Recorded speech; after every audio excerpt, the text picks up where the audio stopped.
O que é a Torre de Babel na Bíblia e qual o seu significado? A Torre de Babel sempre foi tema de muita especulação e curiosidade por parte das pessoas.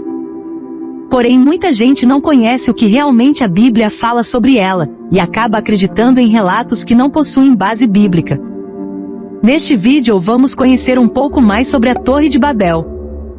Antes, porém, se você é cristão e gosta desse tipo de conteúdo, se inscreva no canal, e agora precisamos estudar um pouco sobre a própria cidade de Babel. Após o grande dilúvio que colocou o mundo debaixo d'água, os descendentes de Noé tinham como missão repovoar a terra.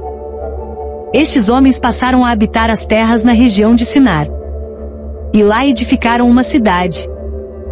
Todos os homens falavam uma só língua, e por isso os homens se entendiam e cooperavam em suas empreitas. Junto com a edificação de Babel, aquele povo também começou a construir uma torre para fortificar a cidade. Essa foi uma atitude completamente contrária à vontade de Deus. A construção da Torre de Babel basicamente significava a materialização da recusa em se espalhar e povoar a terra. A expressão, cujo cume toque os céus, demonstra perfeitamente a soberba daquela civilização, bem como o avanço tecnológico que ela já possuía na época. O texto de Gênesis 11 não esclarece se aquelas pessoas tinham medo de uma nova inundação. Mas a estrutura da cidade, a imponência da torre, e a insistência de uma sociedade totalmente integrada, parecem indicar tal condição. Se isso for realmente o que aconteceu, então esse comportamento, além de caracterizar a desobediência perante Deus, também expôs a falta de confiança na promessa que o Senhor havia feito. Deus prometera que nunca mais a terra seria tomada por um dilúvio. Mas afinal, o que significa Torre de Babel? Curiosamente, a expressão Torre de Babel não aparece no Antigo Testamento, mas é o nome popularmente adotado para se referir à torre da cidade de Babel. A palavra para torre é Migdol, que significa torre de vigia. A palavra Babel vem de Bavel, e significa portão de Deus, pela combinação do acadiano Bab com o hebraico Eu. O nome Babel também é explicado pela etimologia popular baseada numa raiz hebraica similar, no caso Balal, que significa confusão, mistura, que possui relações fonéticas com a palavra Babel. Certo é que o nome Babel se tornou sinônimo de lugar do juízo de Deus, onde houve a confusão das línguas e o início das diferenças idiomáticas. Como foi construída a Torre de Babel? Na região de Babel não existiam pedras que pudessem ser utilizadas como tijolos, e nem cal para ser usado como argamassa. Então muitas construções naquela região foram construídas com tijolos de argila secos ao sol ou preparados em fornos. O alicerce das edificações também eram feitos de argila pisada, e o betume, alcatrão, lodo, piche, era utilizado como argamassa. As conhecidas torres-templo mesopotâmicas, chamadas de ziguratu ou zigurate, são utilizadas como referências para entender como era o formato da Torre de Babel. Essas torres eram retangulares, construídas em níveis, acessíveis por escadarias e rampas. Elas tinham um pátio que dava acesso ao segundo pavimento. Outras escadarias, geralmente externas, levavam ao topo da torre. Geralmente essas torres possuíam 3 níveis. Mas há indícios de zigurates com até 7 níveis. No topo da torre havia um santuário, onde ficava a imagem da divindade cuja edificação do zigurate em questão honrava. Esses são parâmetros, porém não se sabe quantos níveis a Torre de Babel tinha. Nem é possível saber se na Torre de Babel havia a função de santuário, até porque provavelmente sua edificação ficou inacabada juntamente com a própria cidade quando houve a dispersão dos habitantes. Gênesis 11 versículo 8. Onde ficava a Torre de Babel? Existem ruínas da Torre de Babel? Não se sabe exatamente o local em que a Torre de Babel foi construída, apenas a região é certamente conhecida. Devido a isso, existem algumas sugestões para o local da torre. 1. Alguns intérpretes concordam com a tradição transmitida por judeus e árabes de que a Torre de Babel era o Templo de Nabu, em Bir Nimrud, cerca de 16 quilômetros ao sul da Babilônia. Essa torre-templo tinha 7 níveis.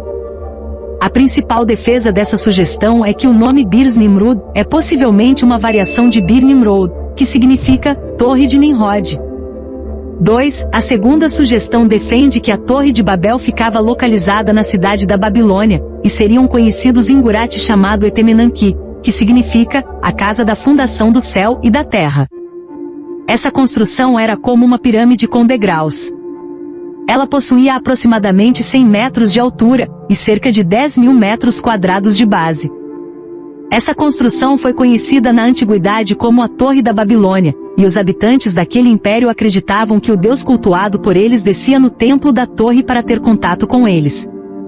Essa torre foi destruída por Xerxes em 472 a.C., e o entulho provavelmente foi removido por habitantes da região. No local ficou apenas uma enorme cratera. 3. Alguns defendem que a Torre de Babel ficava em Duquri-Galzu, a oeste de Bagdá no Iraque. Porém, essa possibilidade não é muito considerada, principalmente pelo fato de a cidade ter sido edificada apenas em 1400 a.C.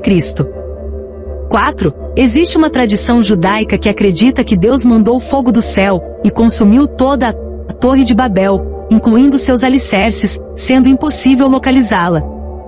5. Também existe outra tradição que afirma que a Torre de Babel pode ter sido derrubada pela força do vento, e que nada sobrou dela.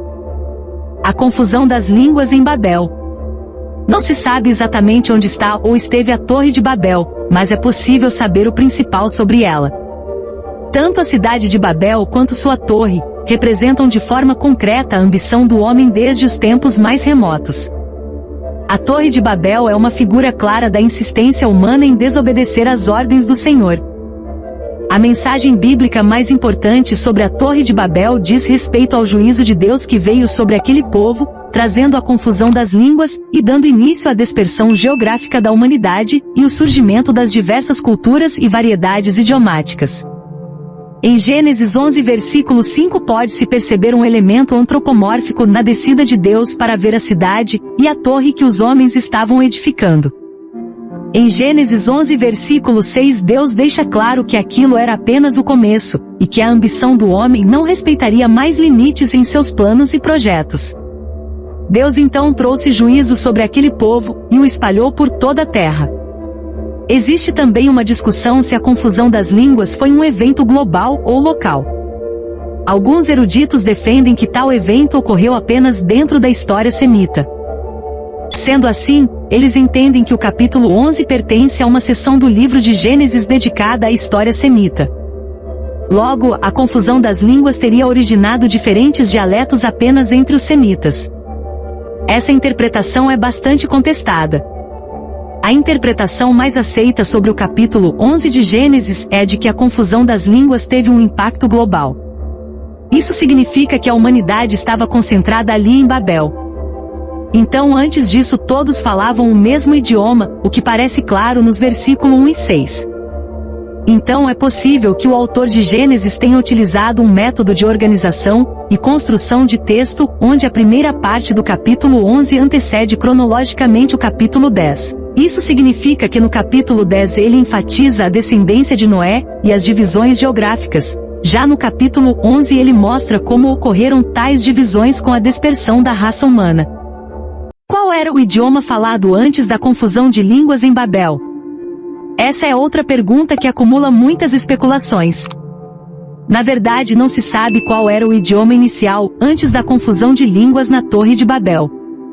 Alguns estudiosos sugerem que esse idioma era o hebraico. Mas existe fundamentação alguma para defender essa possibilidade, principalmente pelo fato de que o próprio hebraico é originado de outros dialetos.